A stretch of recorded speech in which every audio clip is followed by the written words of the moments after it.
I am an actuary. I am an actuary. I am an actuary. Welcome to the We Are Actuaries podcast, where you'll meet leaders who use their actuarial powers to solve a range of problems and make a real difference.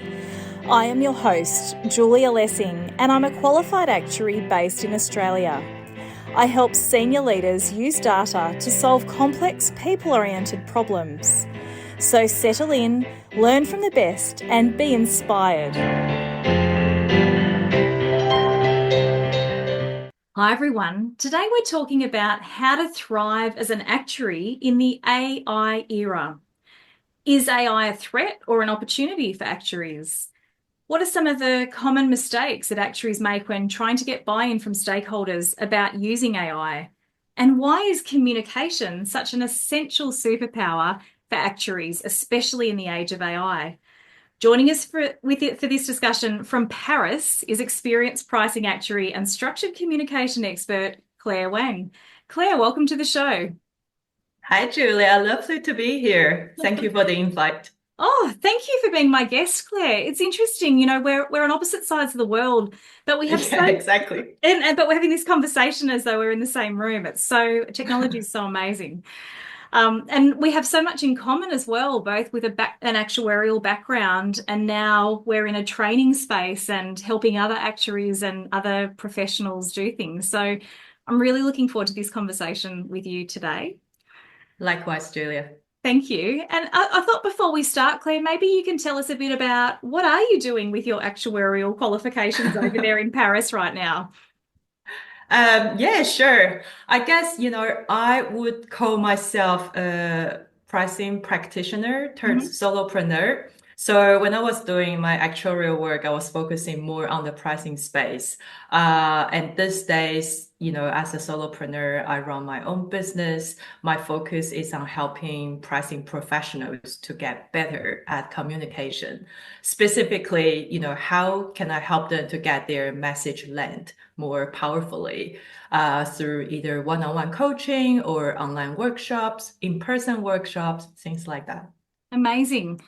Because if you can't communicate your message, it's very limiting what you can actually do, isn't it? You could be a great pricing professional, but if you can't actually Yeah. share your message or share, the everything that goes around that, sort of Yeah, get. I mean, absolutely. Because what I often tell people is, people think pricing is a technical job, when Mm, in fact it really is a communication job. mm, Because, what we do is we have to liaise with like stakeholders from all different parts of the business. mm. And you're sort of like acting as the bridge, and your role is to be the glue to make sure that everyone's priorities align. And then you sort of like focus on the same common goal. And sometimes, that's not clear. And it is Mm, our job to help stakeholders to get that clarity. mm, mm.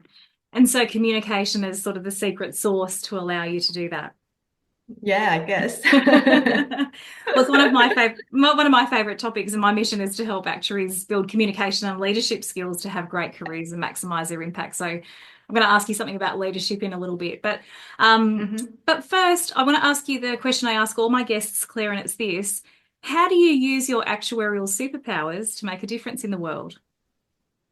Yeah, that's a great question. So I think my actuarial background has definitely given me a very good technical foundation. Mm, And it's particularly helpful these days when everyone is throwing the AI buzzwords around, right? yeah. And I think for me, I can tell whether someone who really has the knowledge about the AI, the algo, and all that, versus someone who's just using this as a marketing gimmicks. Ah. And yeah, and it's kind of like, I know what you're talking about. Don't try to fool me. Yes, yes. Because it is a buzzword, isn't it? You're hearing it everywhere. It's in the mainstream media. It's everywhere. And so Yeah. yeah, so And you're people tend to mix everything up, right? I mm, mean, Julia, you will know this, like this sort of like running regression model or predictive modeling is nothing new. People's been doing that like, 20, 30 years ago. mm, But then these days, we just give it a new name and we call that AI, and Yeah. all of a sudden it just sounds much more sexy. Mm. But fundamentally, I think at the core, I'm probably oversimplifying this, but I think at the core, it is apply statistics, right? And that's what actuaries do. Mm. Absolutely. And that's been our bread and butter for a long time. And Exactly. so as you say, when you've got a good grounding in that technical foundation, it helps you to kind of separate out what people are really talking about, what they really mean when they're talking about AI. And I think that's one of the important skills that we need to be able to apply in the modern workplace is being able to manage the risks, but also understand what is it that we're talking about when we're talking about AI. What do we mean? And so therefore understanding and being able to diagnose its application in however we're wanting to use it. So okay, excellent superpower. So the technical training gives you a good foundation. Okay. So I want to ask a bit about leadership because this is my personal passion about making that transition from technical roles. And as you said, that technical foundation is something that we all share as actuaries. But I know lots of pricing actuaries struggle in making that transition from being a technical professional, a technical individual contributor, into strategic leadership. And so, Claire, I wonder if you can share your thoughts on why this happens and what are some practical steps that actuaries can take when they move beyond the spreadsheets into those decision-making roles. Yeah, sure. I think the first is probably the mindset shift. Yeah, and especially, I certainly have gone through that sort of transition myself, right? When you don't have the title of a manager, sometimes you feel like I'm not a manager, I cannot lead. But that's completely untrue, like you don't need a title to lead. And the way I sort of like think about it is, it's more about your ability to proactively identify a problem and then provide a unique solution or unique perspective. And you can do that from any seat. You don't need to be a manager to do that.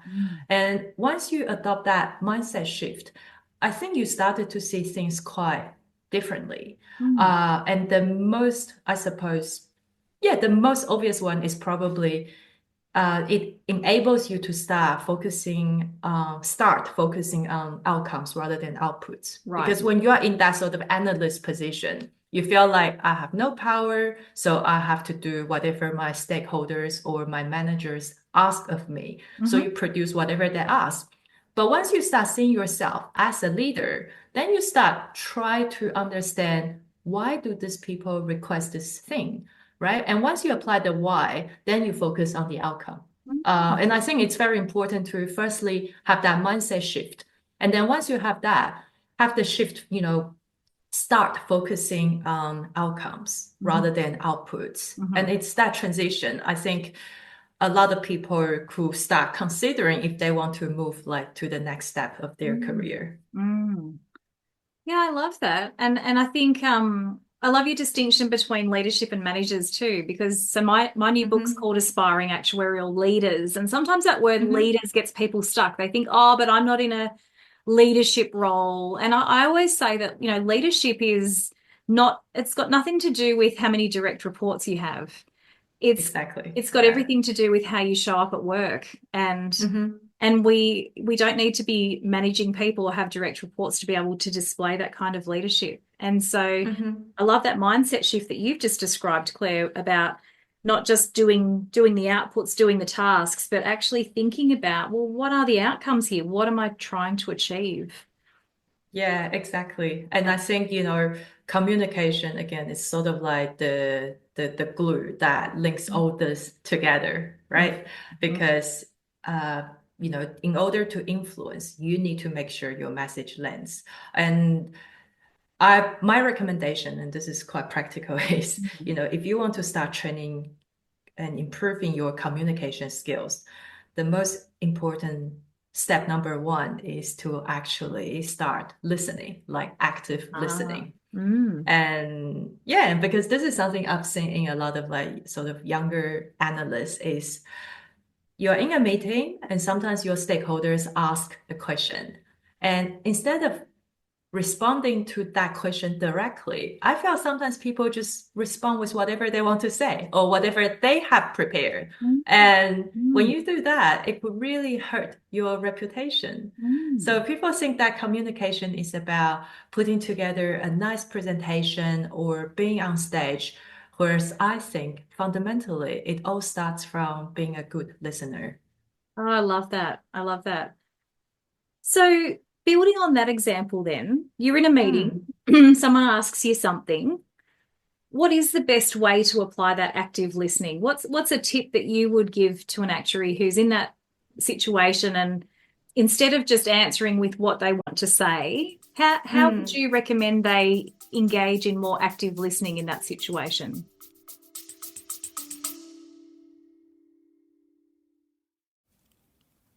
Hi, I'm Bill Morella, CEO of Actex Learning, and I'm excited to introduce our latest publication, Aspiring Actuarial Leaders, the Modern Manager's Toolkit by Julia Lessing, a qualified actuary and executive coach with over 20 years of experience. This book is packed with practical strategies, real-world insights, and expert guidance to help you navigate the challenges of modern management. Whether you're a new manager or aiming for executive leadership, this resource will equip you with the skills to thrive. Get your copy today at actexlearning.com and take the next step in your actuarial career.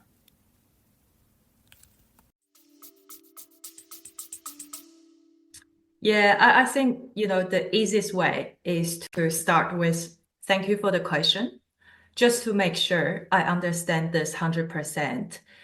You are asking blah, blah, blah, right? So the benefits of doing this is firstly, you show your stakeholders you have been actively listening. So they feel like you respect what they've just said.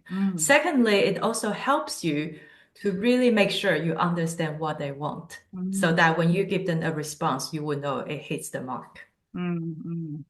That's such great advice. I think there's not enough listening in business, too much telling. Exactly. Okay, so shifting from outputs to outcomes, that's an important skill for actuaries to be able to make that transition from technical roles to strategic leadership and communication as well. Exactly. Yes. Yeah. Yeah, in particular, that active listening. I think that's a really good one. And I love that formula that you've just described as well, sort of that approach of thanking the person and then clarifying what they've asked. I think that's a really powerful skill in lots of different situations too. I mean, you can apply that exactly, even in relationship, Yeah. It's got so many applications, not just in a meeting. Yeah. Exactly. At home, with your friends, with your partner. But also, Q&A in after a presentation, sometimes people worry about that. I think having some of these tools in your back pocket can be a really powerful way to manage nerves and boost your confidence as well, which also helps you at work. Yeah. And I feel like for me personally, right, even if I understand 100% what the other person is asking, the benefit of asking this question is also to buy yourself some time so you can construct how you want to respond to that question. Yes, absolutely. So it's a sneaky one. It is sneaky. I will highly recommend it. That's a very great piece of advice. Thank you, Claire. All right, so let's talk about AI. I mean, AI is getting better every day. I feel like it's really hard to stay up to date with and when I'm saying AI here, I mean, if I think about what I'm using day to day, I'm using a lot of generative AI tools like ChatGPT and Claude to help me with writing, help me with tasks, help me with brainstorming. But even though I'm using that on a daily basis, I feel like the changes are quite rapid. And so staying up to date with what's possible. But I guess, thinking more broadly about how that applies to actuaries and AI in its different forms as well. I mean, do you see AI as a threat to actuaries or an opportunity? Yeah, so, okay. I think the best way to answer this question is probably through a story. Okay, excellent. I love stories, I do too. as you could probably tell. So this story started in year 2008 when I first got my actuarial job as a pricing actuary with Suncorp. I was doing CTP green slip pricing. So for those of you who are not from Australia, CTP stands for compulsory third party, and it's a mandatory insurance that drivers need to get to cover the injury in case of an accident. And one of our job is to actually track what our competitors have been pricing for the same policy. So in order to do that, we designed this little web scraping tool. So basically, the tool would just go to each of our competitors' website, fetch the quotes, and drop that in a spreadsheet and summarize it. And that tool is super cool, but it took us like 2 months to develop. Right. And every time someone changed their website, we had to go back to the drawing board, Of course. like revise the code. So you could imagine it's just a lot of manual work. Fast forward to today, like just the other day, out of curiosity, I just type in the same request into ChatGPT. And in seconds, I got, basically a working skeleton of this web fetching tool. Wow. So from the output perspective, I definitely see this as, I guess, an opportunity because, you want to spend your time working on helping stakeholders to make more informed decisions than fixing up a broken code, right? So this links a little bit to what we have been discussing previously about having this like output and outcome mindset. If you see your job as purely producing output, then you probably will see AI as a threat because what you could do before now can be replaced in seconds. But if you see AI as a partner to help you to land on a better decision, better business recommendation, then I see this as an opportunity because it free you up the time so you can do more other value added work. So yeah, I hope that answers your question. Absolutely. And what a great parallel between a leader's mindset and seeing AI as an opportunity instead of a threat. Because as you've said, if we're thinking about our job as doing the tasks, finishing, doing the bits and pieces, doing the outputs, working towards the outputs, AI tools can do those outputs for us a lot faster than we can. Yeah, exactly. And so if we see that as an opportunity to allow AI tools to replace the generation of outputs, and we can step into that thinking about the outcomes and thinking about the bigger picture and what are we actually trying to do and elevating out of the detail, then I can see from your story how powerful AI can be as an opportunity for us to do greater things in the world and to really use our superpowers to make an even greater impact in the world. No, exactly. The other thing I think actuaries can really step in is to be that translator who basically translates the outcome of AI to business. Because often we see, AI or the algo as a black box, and very few people can understand the nitty-gritty details, right? And when you can't really explain what's going on, how do you expect people to trust? So I think that's where actuaries can come in because, if anyone would want to have a good chance of understanding what's going on, it is the actuary who has formal training in, statistics and mathematics. And we are at a better position to actually really translate those complicated concepts into something simple for anyone to understand. Yeah, so we can act as a translator as well because we understand, we've got the technical training, we've got the foundational skills and understanding to be able to translate. When others maybe are just applying these tools without knowing what's actually going on under the hood, so to speak. Exactly. Okay. So that's a good segue then. I want to talk a bit about actuaries selling AI to stakeholders because quite often, Hmm. we're wanting to use these tools, but in order to be able to do that within our organizations, we need to get approval, we need to get buy-in from others. Hmm. What are some of the big mistakes that you see actuaries making when they're trying to sell AI and its benefits to their stakeholders?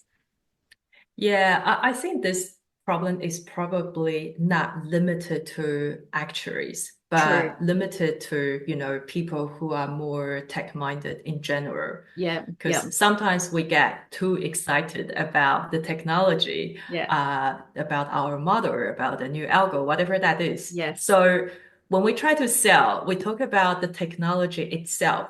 Uh-huh. And forgetting that, at the end of the day, we need to sell trust first. Mm. And that goes back to, again, what we have been discussing is how can you explain this to people so that they can see the relevance of this model to their business? Mm, mm, Um, yeah, and I think what I've seen a lot is, when people start talking about technology, sometimes they use like use cases. For example, this tool has worked in, US market, mhm, or this company has adopted this and has seen a revenue uplift of 20%, whatever that is. mm, But your stakeholders will be sitting there thinking, okay, this is what has worked for other market, other companies, but would this be relevant for me? mm. So how do you convince them to sort of like believe in this tool, right? Yep. Um, and I kind of make up this framework and I call that the C framework, like SEE. C is to basically to show, the first S, Mm-hmm. evaluate and enforce. So So C, show, S for show, E for evaluate, and E for enforce. enforce. Okay. So Yeah. take us through that. So yeah, so the first step is to show, and I guess, to show people what sort of data has been coming into the model. Mm-hmm. And Mm-hmm. as you know, we always say garbage in, garbage Right. out. Yep. So if you can prove to your stakeholders that this model has been trained using good quality data, I Mm. think that's already an easy win. Mm. And also that helps your stakeholders to understand what sort of events this model has taken into consideration. Mm. I mean, even with generative AI tool like ChatGPT, for me, this is the black box. I have no idea what sort Yeah. of data, they have been using to train the model. Mm. And we kind of just have to live with it. But when it comes to business, I think you will really provide people with more trust if they know exactly what data, what period of data the model has Mm. been using on training. So that's the first to show. Mm. The second is to evaluate. Again, when you try to adopt something, obviously the first step to do is not to apply that to mass market or to start implementing that. You Mm. probably want to start doing some testing, maybe in a smaller group, like test and learn, things like that. So evaluate is to really to see how your model will perform in the real world and start Mm. getting some real data coming in and then use that to convince your stakeholders that this model has legs. Mm.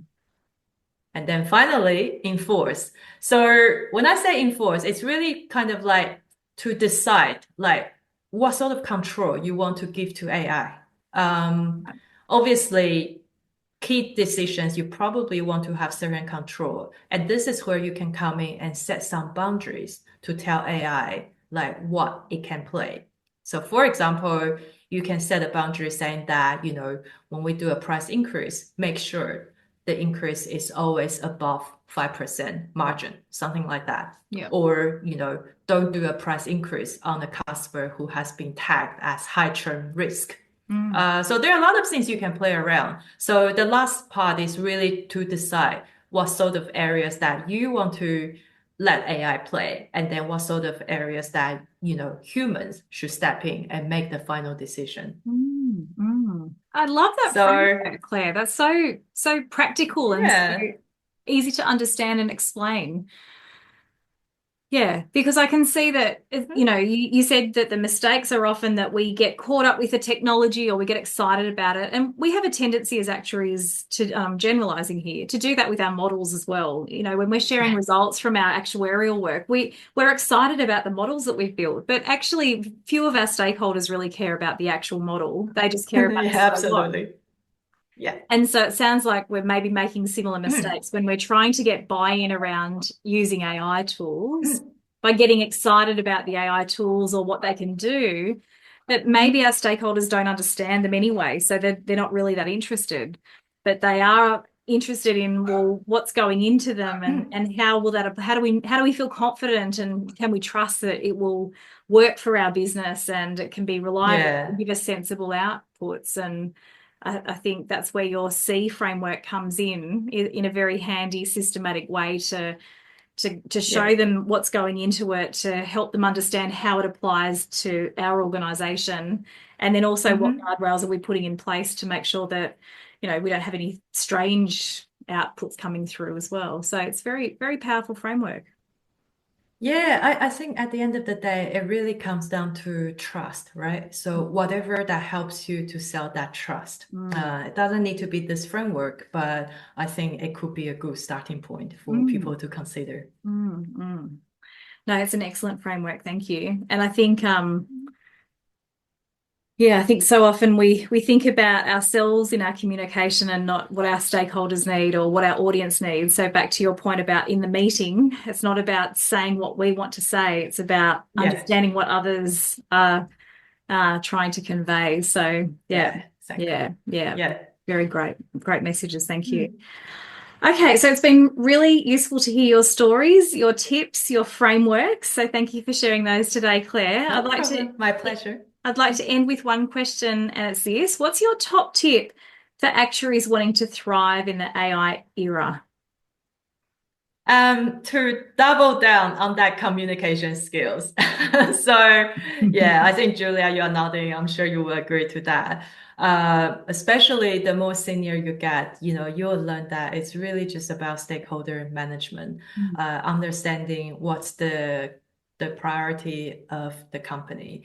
And to get all that, it really, communication is key. It's so important to lend your message. And it also helps you to, as we've mentioned, it's not just business, right? It's kind of, I see this as a super tool that helps you in all aspects of your life, business, relationships, friendship, whatever that is. So double down on communication skills. It will really help you a long way. That's great advice. Claire, thank you so much for your time today. It's been wonderful hearing your tips, tricks, and advice all the way from Paris. So I hope that you're having a wonderful time over there, and I'm sure that your tips and strategies today will be very, very useful for all of our listeners. Thank you for your time. Thank you. Thank you, Julia. Lovely to be here. And thanks for the invite again. So there you have it, real life stories and practical tips from a leader using their actuarial superpowers to make a difference in the world. If you enjoyed this episode, feel free to get in touch, subscribe, leave us a review and share it with your network. You'll find details from today's interview in the show notes below and on our website www.guardianactuarial.com.au. Until next time.